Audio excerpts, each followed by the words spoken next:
Fala meus amigos são paulinos, estamos aqui trazendo novamente mais um vídeo no canal nesta terça-feira, trazendo essas últimas informações aí do Tricolor. Traz essas últimas informações aí dessa preparação do São Paulo para o jogo contra a LDU. Oscar e Lucas possivelmente estarão no banco de reservas nesse jogão decisivo da temporada. Se inscreva no canal, deixa seu like, se quiser deixar sua opinião aí nos comentários e vamos aí com essas últimas informações. O São Paulo vai lotar o Morumbi na quinta-feira e a Marina tá lá no palco do duelo decisivo contra a LDU. Boa noite, Mar. Eu tô sabendo que você pesquisou tudo sobre os resultados necessários para o Tricolor avançar. Então conta pra gente. Conto sim, Michele. Boa noite para você, para todo mundo que está aqui com a gente no Gazeta Esportiva. Como você disse, estou no palco da decisão, um Morumbi imponente ali atrás, que vai ser o palco dessa grande decisão na quinta-feira, às 7 da noite. São Paulo de um lado, LDU do outro. A LDU está mais tranquila, afinal venceu na ida por 2-0 na sua casa, lá na altitude. E o São Paulo precisa então dessa missão. Tem, na verdade, para o torcedor só dois cenários possíveis, né? Vencer por 2 gols de diferença e avançar nos pênaltis, ou então vencer por 3 gols de diferença e avançar de forma direta.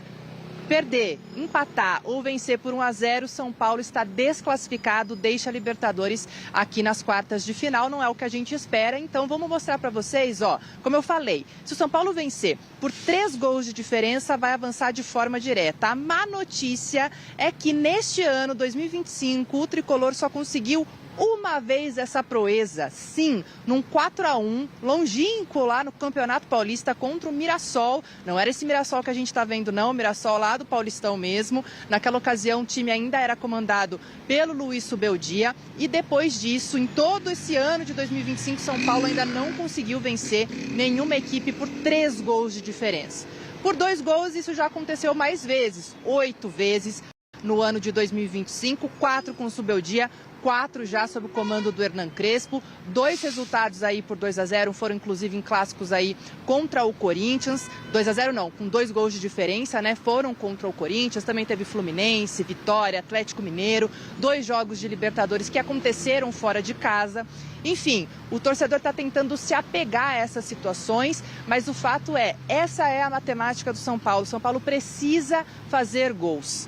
Desses gols aí que eu tô falando para vocês que o São Paulo conseguiu, foram 23 gols nesses jogos todos de 3 gols de diferença ou 2 gols de diferença, 8 foram marcados por atletas que não estão jogando atualmente, seja pelo Lucas Ferreira, que marcou uma vez e já não está mais no time, seja pelo Caleri, que está machucado, seja nos 6 gols que o André Silva marcou. O André Silva vem fazendo muita falta nesse ataque do São Paulo, inclusive desde que ele se lesionou contra o Atlético Mineiro, o São Paulo marcou apenas 2 vezes.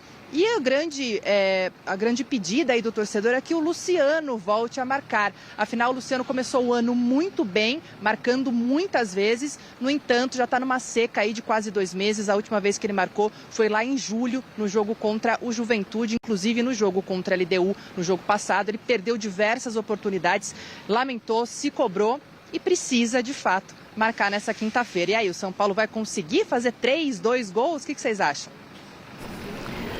Eu acho que vai ser difícil, mas tem um ditado que fala, e não sabia quem se era impossível, foi lá e fez. Eu não acho que seja impossível, né, Garrafa? Dá pra fazer. 2-0 é possível, vai pro pênalti. 3-0 é bonito e já consegue. Eu acho longe de ser impossível. 2-0, gente. São Paulo tem condição de fazer um gol no primeiro tempo, um gol no segundo tempo. Claro, 2-0 é um placar extremamente acessível. 3-0 eu acho bem difícil. Mas 2-0 eu acho extremamente possível. A questão, para mim, 2 pontos que eu quero destacar aqui. Um deles trazido pela Marina ali. O São Paulo conseguiu poucas vezes esse resultado. Tudo bem, isso não quer dizer nada. Pode estar numa noite iluminada. A questão é, os jogadores que vinham marcando esses gols, como ela bem citou ali, não vão jogar. Não vão jogar. Esse é o grande problema. Para mim, o grande problema do Crespo é eu tenho que marcar estes gols com o Rigoni, com o Dineno. E mais do que precisar fazer os gols, o São Paulo não pode tomar gol. Para mim, essa é a questão. O São Paulo vai ter que se expor, Garrafa. Se tomar um gol, complica demais. Um outro ponto que a gente pode colocar, Salazar, é o seguinte, porque uma coisa é você vencer por 2. Terminou o jogo, venceu diferença de 2 gols.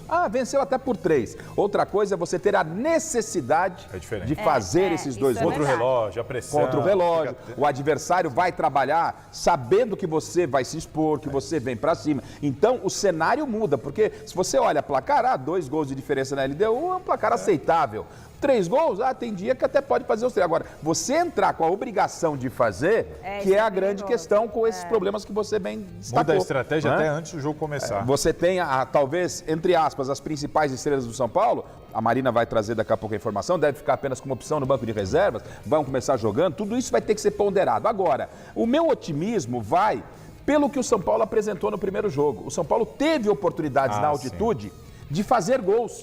Lá na altitude, onde tem o problema do ar rarefeito, uma série de detalhes interessantes. São Paulo poderia pelo menos ter feito no mínimo um golzinho lá. Então, se lá ele teve oportunidade, aqui não é que vai ser mais fácil. Aqui, com a atmosfera do Morumbi, o que é criado num clima... Quando a gente vê a Marina ao fundo, já com o estádio no Morumbi, já começa a arrepiar, você já começa a sentir o clima de Libertadores. Tudo vermelho, vai estar um clima muito bom. Isso nenhuma dúvida. Então, assim, nesse aspecto, a situação não é fácil. Daqui a pouco a gente vai entrar na discussão do time, quem pode, quem não pode, as possibilidades dos adversários. Mas acredito, não é tarefa das mais fáceis, mas estou otimista com o São Paulo.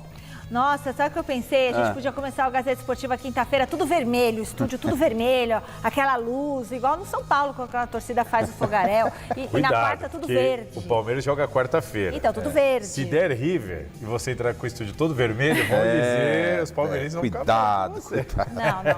Não, mas o River não é... É vermelho. É vermelho, vão achar, né? Melhor não. Vão achar que tá provocando. Arrozinho e feijão bem temperado. Então tá. Será que o Crespo vai poder utilizar os 2 jogadores? Fala, gente, boa tarde, prazer estar aqui com vocês. Pois é, a grande discussão agora é se os dois vão ter capacidade física, né, de ir pro jogo. O que eu ouvi é que, enquanto existe, sim, existe uma felicidade da parte do São Paulo em ter visto os dois avançando bastante nesse início de semana. Como a gente trouxe na sexta-feira, o Oscar era até possibilidade para jogar o clássico contra o Santos, mas acabou sendo uma baixa de última hora, pensando já no jogo de quinta-feira. Então, o trabalho dos dois desde a semana passada, sim, era já voltado para o jogo de quinta-feira. O Oscar estava um pouco à frente do Lucas, já voltado para o jogo de quinta-feira. O Oscar estava um pouco à frente do Lucas, justamente pelo fato de que já treinava com bola, já treinava com o restante do elenco, tanto que o Lucas só hoje fez a primeira atividade com o restante do elenco. Antes disso, ele estava trabalhando com o pessoal da atividade física. E a gente do jornalismo já sabe como funciona, mas acho legal só rapidamente falar para o público de casa desse bastidor. A gente, em semana decisiva, a gente sempre tem um pouco mais de cuidado em apurar informações que, teoricamente, deveriam ficar blindadas no CT, porque existe, sim, essa blindagem por parte da equipe do clube para tentar evitar com que informações sejam vazadas. Então, você sempre, quando fala com alguém, sempre fica com o pé atrás, tentando entender se é jogo de cintura, se é tentativa de tentar coibir a informação de sair ou se é de fato insegurança. E o que eu tenho sentido particularmente com as pessoas que eu falo é que sim, existe um senso de insegurança acerca da possibilidade de tê-los na quinta-feira. É óbvio que, a depender de sacrifício, os dois vão pro jogo. Dependendo disso, eles vão. A questão é se eles vão conseguir ajudar o São Paulo. São dois atletas mais experientes que vem de recuperações de lesões que não são tão simples assim de serem sanadas. O Lucas passou por uma cirurgia no joelho, o Oscar fraturou vértebras das costas, então não são situações fáceis. Eu ainda falei, estou entendendo que a tendência é de tê-los no banco amanhã. Aí a pessoa falou, provável não é, eu não diria provável. Então, assim, eu acho que existe sim um senso de insegurança, São Paulo prega bastante cautela nisso. É lógico, a tendência, imagino eu, de tudo dando certo, é dos dois irem. Mas, de novo, até as coisas darem certo são outros 500. Tem 2 dias ainda para o jogo acontecer. Então, São Paulo prega cautela e eu acho que essa linha é mais crível agora. Acho que o negócio é ter cautela mesmo. Valentim, olha só, na linha que você está falando, eu acho que tem, pelo que eu senti conversando com gente, o Lucas tem mais chance que o Oscar. Mesmo com o Oscar tendo possibilidade de ter ido para Santos, o Lucas tem mais chances do Oscar. Eu senti muita gente reticente com a possibilidade do Oscar, porque o Oscar... Aí eu já uma dedução minha. Porque o Oscar foi vértebra. E o Lucas tem uma lesão que ele tinha e estava jogando. E ele recuperou, ele voltou a ter dor. Não sei se você vai se lembrar, tem um lance contra o Atlético Nacional em que ele cai. E quando ele põe a perna no chão, ele põe a mão no joelho. Ele leva a mão no joelho. E o relato é que naquele momento ele voltou a sentir dor. Ele tinha deixado de sentir dor, mas ele tinha uma dificuldade do arranque, porque ele tinha aquele medo que quando arrancava, dava uma agulhada. Aí se fez a artroscopia diagnóstica, termo que eu nunca tinha ouvido na vida. Se fez artroscopia porque ninguém conseguia compreender onde estava a dor, por que existia a dor. Aí se fez a artroscopia, invadiu-se o joelho para perceber o que é que tinha no joelho e diagnosticou-se uma fibrose e na cirurgia se tirou a fibrose. Então ele não tem mais a fibrose, logo ele não tem mais motivo para ter dor, mas ele tem que ter a recuperação clínica e física. Pelo que eu apurei de manhã, tem mais chance o Lucas do que o Oscar, mas como disse o Valentim, não dá para cravar nenhum dos dois. É difícil, tudo muito incipiente ainda, né? E toda essa cautela que o São Paulo prega e que tem que ter mesmo com esses dois jogadores, tanto pensando na saúde física dos dois, quanto também no time, no que é melhor para o time. E aí que eu te pergunto, né, Mussete? Porque se perguntar para o jogador, claro que eles querem jogar, né? Tenho certeza que se perguntar, o Lucas vai querer jogar, o Oscar também, o jogador quer estar em campo nesse momento. E é muito bom porque eles são, claro, referências técnicas, especialmente o Lucas, né? Que tem uma identificação muito grande, é uma liderança, enfim. Mas é um jogo em que o físico vai ser muito exigido, é um jogo em que o São Paulo sai atrás, né? Então precisa fazer aí pelo menos 2 gols para levar o jogo para os pênaltis. Como você utilizaria esses dois jogadores, se é que você utilizaria? Você pensa que eles podem ser úteis numa partida como essa? Os dois são muito importantes, mas assim, dentro desse contexto, com as informações do PVC e do Valentim, seria esse sacrifício, que acho que é outra palavra que a gente não usa tão bem no futebol, PVC, mas entender até que ponto eles podem ser úteis de verdade, porque são jogadores que o Oscar menos, né? Mas o Lucas, se for um cara que tiver com limitação física, jogando em pouco espaço, não tendo a velocidade dele, é um jogador que perde muito da sua importância. Então tem que avaliar muito bem esses casos. É um jogo fundamental de Libertadores que dita o restante da temporada, mas esse tal sacrifício pode tirá-los de mais partidas. Nesse momento, eu acho que cabe muito do jogador. Porque se for pensar apenas, entre aspas, na ciência, no que os médicos diriam, talvez a recomendação seja, cara, falta um pouquinho, descansa, no próximo jogo você volta, semana que vem você volta. Mas os jogadores conhecem seus próprios corpos, às vezes eles estão propensos a tomar uma medicação, às vezes até uma injeção, para jogar esse jogo. A gente já viu isso em muitos outros casos recentes, é natural para quem pratica esporte de alto nível, ainda mais na idade que Lucas e Oscar estão.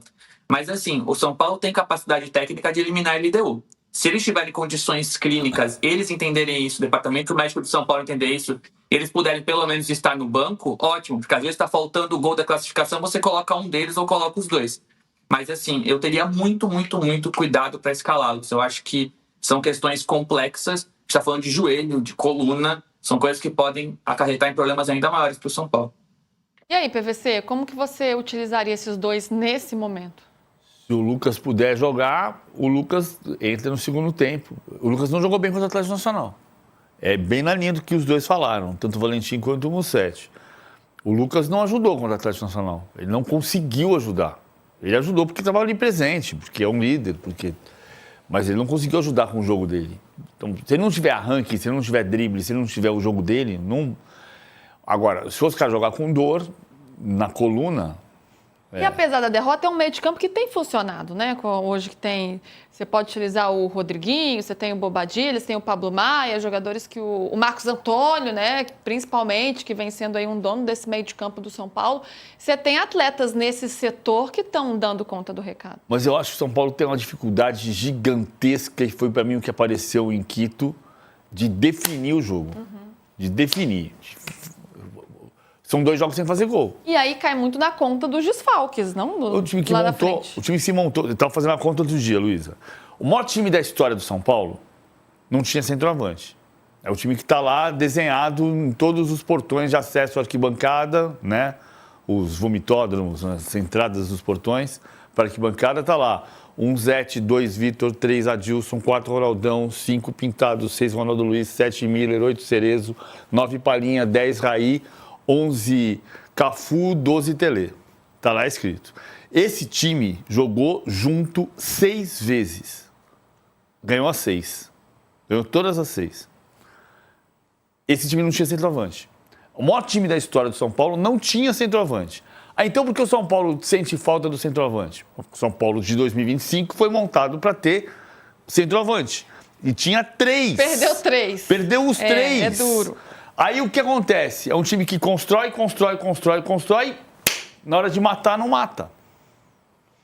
Isso me faz pensar que talvez a gente tenha Ferreirinha como titular e não Rigoni, como foi na última partida, porque o Ferreirinha entrou muito bem. E aí, Valentim, como é que o São Paulo está tentando resolver este problema de não ser eficiente na hora de matar o jogo, né? No outro jogo, os problemas foram outros também, porque tiveram muito as falhas defensivas, né? As falhas defensivas pesaram muito para a derrota do São Paulo, mas pensando lá na frente... O Crespo pensa em mudar a forma de jogar, pensa em escalar o Ferreirinha, que deu uma outra dinâmica ali para a partida. E como que é o clima nesse momento? É um clima de confiança, pelo menos pelo Crespo, né? Pelo discurso dele depois da última partida pelo Campeonato Brasileiro. Falou, vai passar. É esse o clima dentro do São Paulo ou ainda está tentando juntar os cacos ali de uma derrota que foi dolorosa? Qual que é o mood assim, do São Paulo nesse momento? Só indo na linha do que o PVC falou, é óbvio que o São Paulo também, como você trouxe agora, tem desfalques e até por isso o Lucas jogar seria ter uma forcinha a mais para o Lucas jogar. O São Paulo, tudo bem, tem os seus problemas de meio campo, mas querendo ou não, talvez seja uma das coisas que vem dando certo nesses últimos jogos, visto que na partida de ida a defesa acabou sendo problemática. Eu até perguntei para uma pessoa aqui, eu falei, tem mais chance, né? E ela falou, sim, bastante coisa para a comissão avaliar, mas pelo tempo de inatividade não devem atuar por muito tempo. Eu perguntei por 15, 20 minutos, ele falou ou 0. Então existe ainda essa indeterminação. Mas sim, tendência do Ferreira titular, entrou bem, jogou bem na partida de ida. Contra o Santos, difícil falar quem não deveu contra o Santos, né? Acho que o Yang foi uma avaliação positiva por parte da comissão técnica e também de alguns diretores do São Paulo, entendem que foi uma boa apresentação. O Negrutti também entrou bem, entrou bem, né? Jogou como titular numa posição que nem é inicialmente a posição dele. Enfim, então São Paulo teve poucas boas notícias contra o Santos, mas o Ferreira nessas duas últimas partidas, lembrando que no jogo contra o Botafogo, então tá voltando de lesão, com certeza deve ser utilizado amanhã. E aí fica a questão de como utilizar o São Paulo, porque o São Paulo já larga com 2-0 contra, vai com 3 zagueiros, dá para fazer alguma alteração. O Lucas, de novo, não deve ser titular, né? Mas entrando no segundo tempo, o São Paulo pode usar uma linha de 3, talvez com o Ferreira, o Luciano de centroavante e o Lucas na direita.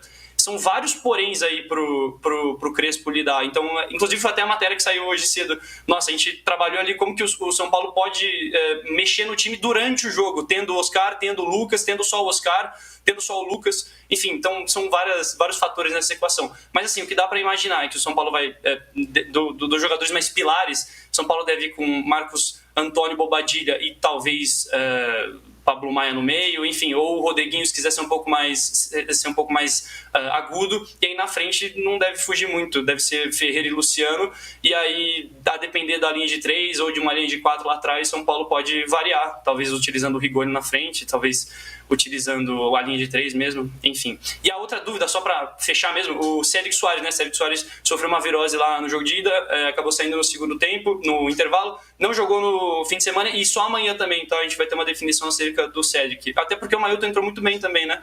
Então tem essa dúvida também na lateral direita ou ala direita do São Paulo. Vamos ver como é que o Crespo vai escalar o time. Quem falhou no segundo gol do São Paulo? Mais de um, né? Teve Cédric, teve Arboleda. Não, no segundo. No segundo. Ferrarese. Pra você? Eu na hora achei o Pablo Maia, mas é consenso no São Paulo que o erro maior foi do Ferrarese. Porque ele cruza a bola, ele sai por dentro e o agravante é que o passe por dentro, o passe na altitude, você não tem tanta segurança do passe, sair por dentro é um risco muito maior e por isso ele jogou o Pablo Maia na fogueira. Vou trazer aqui uma análise do GE dessa derrota do São Paulo no Brasileiro, mas ali de olho no jogo da Libertadores nesta quinta-feira. Abre aspas, foco na Libertadores, tira peso de derrota do São Paulo para o Santos no Brasileirão. Com reservas a maior parte do tempo, Tricolor poderia ter tido melhor sorte, mas tropeço fica em segundo plano diante do foco das quartas de finais do torneio sul-americano. A escalação do São Paulo para os clássicos contra o Santos no domingo já deixava claro que o foco principal do clube não estava naquela partida, mas sim no jogo da próxima quinta contra a LDU, na segunda partida das quartas de finais da Copa Libertadores. Com diversas reservas em campo, o Tricolor até mostrou força para segurar o peixe em alguns momentos do clássico na Vila, mas o desentrosamento da equipe alternativa limitou a equipe em seus momentos ofensivos. Fora algumas escapadas de Ferreirinha, o time quase não criou. Sem ameaçar Brazão, foi o goleiro Young quem foi atacado em alguns momentos. Nos primeiros minutos conseguiu fazer boas defesas, mas na segunda etapa, em um cruzamento facilitado pelo lado esquerdo da defesa, Mailton dormiu e o atacante Guilherme apareceu em boa condição para abrir o placar. A derrota, porém, praticamente não abala Crespo, a sua equipe ou mesmo o torcedor são paulino. A sensação é de que o time descansou, poupou energia e que estará mais pronto para correr na subida no Morumbis, quando o time terá de tirar uma diferença da derrota por 2-0 sofrida em Quito. Nomes como Rodriguinho e Ferreira não foram titulares no jogo de ida. Podem surgir como opções na equipe na quinta-feira, nas vagas de Pablo Maia e Rigoni, por exemplo.